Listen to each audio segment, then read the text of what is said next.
क्या आप लोग जानते हो कि अगर आप अपनी बीवी के सर पे हाथ रख के या उनका माथा चूम के घर से बाहर निकलते हो तो आपके अपने हर एक काम बनते हुए दिखाई देंगे। तो हर हर महादेव एवरीवन। आज सुबह की शुरुआत कुछ इस प्रकार हुई कि पहले सुबह सुबह पिया 2 गिलास गर्म पानी। उसके बाद मैं सीधा आई मंदिर और मंदिर में पहले जल चढ़ाया। उसके बाद बेल पजरी चढ़ाई, चावल चढ़ाया और तिल जौ शिव जी भगवान को अर्पित करे। उसके बाद भगवान पे जलाई धूप और थोड़ा धूप दिया करने के बाद फिर मैं बाहर गई और बाहर सूरज भगवान पे जल चढ़ाया। मेरे हाथ पैर इतने जाम हो गए थे बिल्कुल ठंड से, तो यहाँ पर ससुर जी ने आग जलाई रखी थी। तो मैंने फटाफट पहले आके दाल चढ़ा दी, क्योंकि अगर चूल्हा जल ही रखा है तो क्यों ना दाल भी पक जाए साथ साथ में। और यहाँ पे ससुर जी और मैं मेरे व्लॉग्स देख रहे थे। थोड़ी देर बाद आवाज़ आई पाखी की, तो वो भी उठ गई थी। आज ये काफ़ी जल्दी उठ गई थी, वैसे थोड़ा लेट उठती है 10-11 बजे तक, क्योंकि सुबह एक बार 8 बजे उठ जाती है, फिर मैं उसको दोबारा सुलाती हूँ ताकि मैं सारा अपना घर का काम ख़त्म कर पाऊँ। और उसके बाद मैंने पाखी को खिलाया एप्पल व्हीट सेरेलैक, क्योंकि ऐसे सेरेलैक थोड़ा ठीक लगता है। और फिर ये मैं सब चीज़ ऐसे खिलाती हूँ, बॉयल पोटैटो और बनाना, एप्पल प्यूरे। तो सुबह मुझे लगा क्योंकि एप्पल प्यूरे खिलाना सुबह सुबह ठीक नहीं है, तो पहले मैंने इसे सुबह सुबह सेरेलैक ही खिला दिया। फिर उसके बाद मैंने करी किचन की सफाई, नाश्ता वगैरह बनाने के बाद। और यहाँ देखो ये मेरे पीछे पीछे दौड़ रही थी कि मम्मा किधर जा रहे किधर जा रहे, क्योंकि गोदी के लिए रो रही थी। और आजकल तो ये पहले इसको बहुत डर लगता था चौखट लांघने में, अब तो इसे बस थोड़ा मौका मिलना चाहिए तो फट से बाहर निकल जाती है। फिर मुझे ध्यान आया कि अब गाड़ियाँ बहुत गंदी हो रखी हैं आजकल, कब से धुली नहीं है। अब विशन भी कराने वाले हैं तो गाड़ी की ज़रूरत पड़ेगी, कभी कहीं जाने में कभी कहीं जाने में।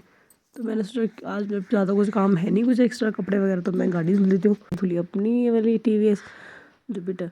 उसके बाद फिर धुली ससुर जी वाली। मुझे लगा था पक्का ससुर जी बोलिए कि अच्छा बस अपनी गाड़ी धुल रहे हो, मेरी गाड़ी नहीं धुल रही। और उनकी गाड़ी मैंने धुल भी दी थी। फिर उनकी गाड़ी निकाली, फिर उनकी गाड़ी धुली, अपनी गाड़ी मैंने साइड में लगा के चमका दी बिल्कुल। फिर उनकी गाड़ी धुली, मैं धुल रही थी तो उन्होंने बोला कि नहीं नहीं अरे तुमने आपकी धुल दी, अब तो मुझे देर हो रही है, मुझे निकलना है। तो मैंने फटाफट उनकी गाड़ी थोड़ी हल्की हल्की धुली और फिर जल्दी कपड़े से सुखा दी ताकि वो गीले ना हो जाएँ। और यहाँ पाखी भी देखी थी मुझे खड़े होके। उसके बाद मैंने पाखी को अच्छे से फ्रेश करके उसे गर्म पानी से मुँह हाथ धुला के उसके बाल बना दिए थे, उसको अच्छे से क्लीन करके, क्योंकि आजकल जुकाम है तो मैं उसे डेली नहीं नहला पा रही हूँ उसके चक्कर से। और फिर इसको मालिश करते करते इसको नींद आ गई थी, जैसे कि मैंने बाल वगैरह बनाए। उसके बाद मैंने रिलैक्स होकर अपने लिए चाय बनाई। उसके बाद मैंने चाय पी और चाय पी के मैं थोड़ी देर सो गई थी। सो के उठने के बाद मैं गई किचन में देखा कि वहाँ साथ देने वाली लकड़ियाँ ख़त्म हो रखी।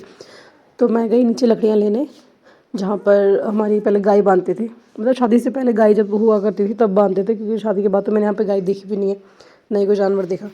तो यहाँ पर गाय बांधते थे। जैसे मैं छत से साइड में गई तो वहाँ देखा यार आग जल रही है। और लोग यहाँ पे इतनी आग जलाते हैं ना, क्योंकि मैंने भी साजिश से पूछा कि अरे आग आग क्यों जलाते हैं बार बार यहाँ पे लोग। तो उन्होंने बताया कि यार जो भी जब वो घास जल जाता है तो नया घास निकलता है, उसको बोलते हैं हम सुडड़। हाँ, तो उससे जानवर बहुत अच्छा दूध देते हैं, इसलिए वो लोग यहाँ पे ये वाला घास जलाते हैं ताकि जो सूखा सूखा घास हो वो जल जाए और बाकी फिर नया घास निकले। और फिर उसके बाद मैं लगी थी यहाँ से 2-3 लकड़ियाँ उठा के, जितना मैं उठा पाई।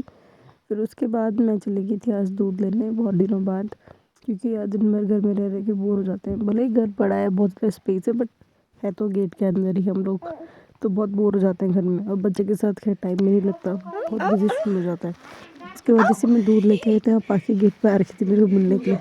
फिर इधर मैंने बनाया पाखी का सेरेलैक और वो बार बार गेट की तरफ जा रही थी। उसको एक नज़र मेरी बनी थी कि कहीं बाहर ना निकल जाए, क्योंकि अगर छोटी एज में करते हैं ना शादी, तो अगर जल्दी मदर बन जाते हैं तो माँ ही बच्चों का खाना खा लेती है।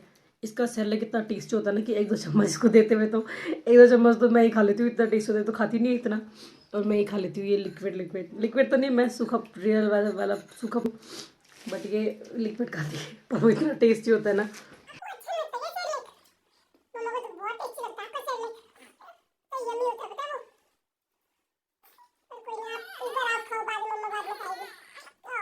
आज के व्लॉग बस इतना ही, इसको यहीं पे ख़त्म करते हैं। देखते रहिए मेरे vlogs. Thanks for watching, don't forget like share and subscribe. Bye, Har Har Mahadev.